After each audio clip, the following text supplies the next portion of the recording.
This is the evolution of bodybuilding. Hello, everyone. This is Mark for Mark's Max Muscle, and today we are taking a look at three of the greatest bodybuilders of all time. Let's face it. Sergio Oliva, he was Mr. Olympia champion, 67, 68, 69. Then you have Lee Haney. He was Olympia champion, 1984 was his first year, and he racked up 8 titles. Last one in 1991. Then we have King Coleman, Ronnie King Coleman. He began his reign of terror in 1998 and won his last Olympia title in 2005. So, ladies and gentlemen, this is basically the evolution of bodybuilding. And before I begin with some poses, things of that nature, I would like to acknowledge the birthday, happy birthday, up in heaven to Roddy Piper. So I believe if he was still alive, he'd be 68. So up there in heaven, happy birthday, Rowdy. Anyway, Sergio Oliva, he is the first component, the first bodybuilder in this lineup of evolutionary muscle. Then, of course, we have Lee Haney, and then evolving into Big King Coleman. So is this how I'm going to do this video? I know you guys know me, and you would expect a comparison, of course. So you want a three-way comparison. You got to see these guys in a lineup to see just unbelievable. And this is a photo shoot. We'll be taking a look at some on-stage pictures. This is just to begin with, just to have fun. This whole video's for fun, guys. There's nothing wrong with something that's fun. You know, as long as you're not hurting anyone. You can see muscle separation even more than size, I think. If you ask me, you go to Lee Haney from Sergio, look at all that muscle separation, arms, legs, but you know it would be fun. And like I said, guys, nothing wrong with having a little fun. Let's individualize the arms, and then maybe we'll have a look at the legs after. But look at the arms, guys. Sergio, he had the shortest, stockiest set of forearms, but he had maybe the least in the way of muscle separation. It was probably the dieting, of course. And Haney, he's got some cannonball biceps, good separation, and then, of course, King Coleman, not that much bigger. It's the shape. It's the shape of the bicep, the tricep. Of course, sizing can be tricky, but I used these arms, and the next shot will be the legs. And I used all of these from scale from the first shot. So that's really as best as I can do. Look at the size difference. And it goes with the evolutionary line, of course. Sergio Oliva, he had awesome wheels for his time. Maybe not the most cut, but they were huge. Lee Haney, he had good wheels for his time as well. You might not think he did, but he had okay wheels. He got by. And then King Coleman, just as cut, I think. Lee Haney, maybe more cut for Ronnie King Coleman, but twice as big. This is a fun one, guys. And before we have a look at the front lat spread, King Coleman, he looks really good, right? Well, have a look at just the midsections. And I didn't change the sizes here. This is the torso heaps, I guess. And the V-taper of Sergio Oliva, that's stuff of legend. He has the best midsection. So it goes backwards, right? I mean, King Coleman, he's got some good separated abs, but I think I like the insy as opposed to the outsy. And that's basically what it is between Lee Haney and King Coleman. They're the same. Lats might even be bigger for Lee Haney. Wow. What a fun one, guys. Ding, ding, ring-a-ding-ding. Let's have a look at the on-stage front double. And Sergio Oliva is thick. And this is a 99 for King Coleman. But you know what would be fun? Because this is evolution, right, guys? We want to see bigger bodybuilders. Let's slap on some 2003, slap on some clay on top of Ronnie King Coleman. And you know what? This does him no favors, but we're not judging it. Look at the lag differences. Sergio has some thick legs, but nowhere near as cut as Lee Haney's. And Lee has an awesome torso. But King Coleman, He's just blasting both of them out of the whatever as far as the limbs are concerned, and probably condition as well. Not for all of the poses here, because we're not gonna do a couple of the shots due to lack of good footage of Sergio Oliva, but let's have a look at just the biceps again. And Sergio Oliva's arms are huge. And this was an on stage, keep that in mind. Now, I heard the guy would pump up for 2 hours. His arm, it could probably, might even lose muscle separation because it was so pumped. Look at King Coleman's bicep. Bicep alone, Lee Haney's is good, but it's mostly down in front. And I remember I had a bicep like that myself. And, you go to make a bicep and it just does not look very flattering. And that's what Lee Haney had to deal with. The leg development, like I said, guys, Sergio had some wheels. The best in the way of calf development, I would say for sure. And Ronnie Coleman, like I said, blowing them out of the whatever.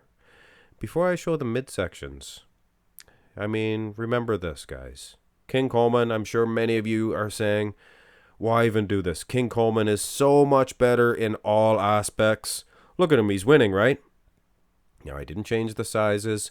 Boom, look at this. Look at this. Ronnie Coleman is the worst.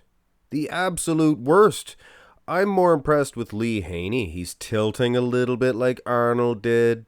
You can see that. Sergio Oliva going straight on, and he had the smallest midsection of any Olympia champion. Any Olympia champion. And Lee does look almost as small, but like I said, he's tilting. And it's bodybuilding. It is what it is. It looks fantastic. It's fantastic. But man, I love Sergio's midsection. So if you're judging this picture-wise, individualizing the muscles, things of that nature, Ronnie Coleman losing this one.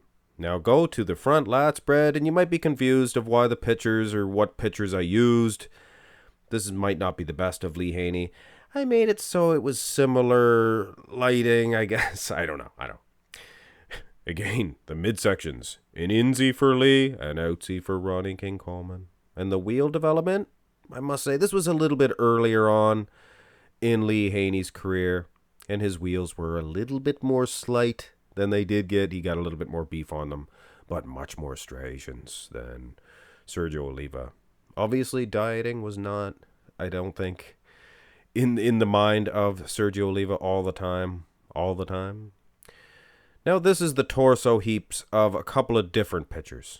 And this one really shows these guys were different. Their training, their supplements, everything totally different. But I wager to say, genetic-wise, probably very similar.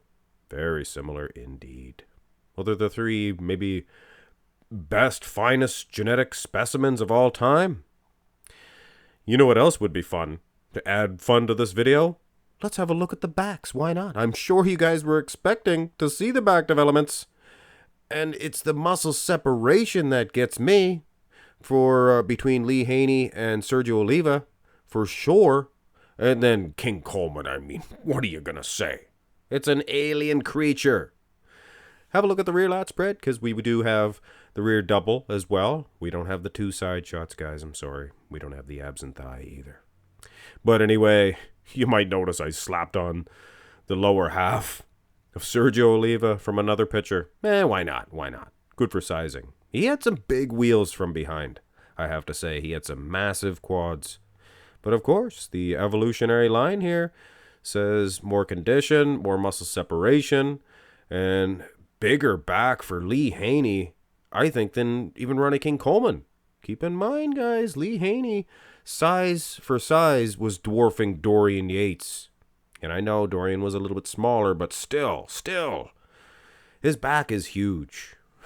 Look at the bum. Is that even a bum? Here's the rear double, and this is a good shot. And this one here, I think Ronnie Coleman, he has the best, absolute best. No question. The delts, just massive. But if you're going to go by symmetry, I guess, and genetic lat insertions, Lee Haney may be the finest genetic specimens out of all of these guys. Proportions, Small waistline, of course, Sergio Oliva. Nobody's going to have a smaller waistline. And I guess we won't really be able to tell because of the supplements these guys were all taking. I mean, Sergio, he was on some supplements, of course, but not what the other two dudes were taking. And that leads me to the last shot, and this one's going to get me some enemies. But guys, remember, I love you. This is as natural as you're going to get. This is 1990, Lee Haney, and he was tested. It is what it is, guys. I don't want to get Greg Doucette all upset. Who did he say it was natural? Nobody's natural. Nah, nah, nah. Anyway, there's some people out there that refuse to believe that anybody was ever natural. But by this point, Lee Haney had built so much muscle unnaturally that, of course, muscle has a memory and it's going to remember that it was on steroids. So once you take it for years, your muscles are never really going to go back to being puny little tiny pencil strings. But of course, Ronnie King Coleman, known for being quite natural for quite a long time. And no, I'm not saying that Sergio Oliva was natural here. Out of the three, he would probably test the highest for, things of that nature. I'm no doctor. Just impressive, if in fact Lee Haney and King Coleman were natural. But then, of course, the big guy would come right up with his new juice steroids. Boom! Look at Ronnie King Coleman. But you know what? His muscle separation, not that good. I think this is from the 2000. He's big, he's thick. Look at the arm difference. I mean, come on. Sergio's got some big guns as well. And dare I say, if these guys were all competing on the same timeline, might even have the biggest set of guns. He had some pretty thick arms. Of course, Coleman had the peaks.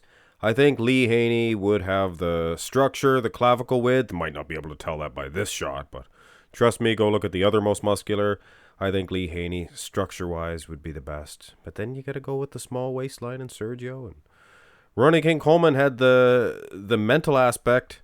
I mean, that guy was going to push, and he was going to do whatever it took to win the Olympia title. So I think, honestly, Coleman probably would still reign supreme. But you never know, guys. You never know. This is the evolution of bodybuilding, not to see who was better. Sergio Oliva, Lee Haney, or King Coleman. They were all the best. All three of these dudes. Hit thumbs up on the video, guys. And if you're still listening, I love you guys. You guys make me what I am and make this channel what it is. And if not for you fans, I might not even be here. Hit thumbs up. Have a great day.